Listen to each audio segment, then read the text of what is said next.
Nagmamatigas pa rin ang mga informal settlers sa Road 10 sa Tondo, Maynila. Hindi raw nila lilisanin ang kanilang lugar.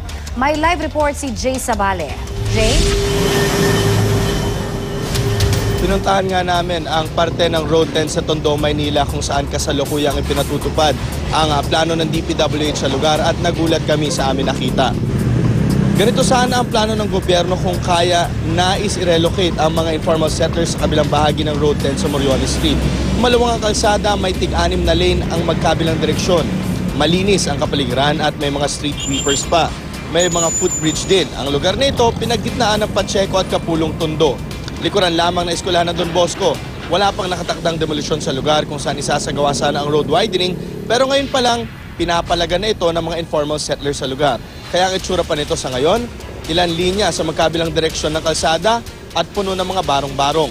Taong 2010 pa sana natapos ng DPWH ang road widening sa Road 10. Ngunit dahil sa mga bahay na naririto pa hanggang sa ngayon, ay di nila ito matapos. Ayon naman sa DPWH ay sinisikap pa rin nilang makipagdialogo sa mga residenteng hindi pa rin nililisan ng lugar upang maging mapayapa naman daw ang gagawin nilang road widening.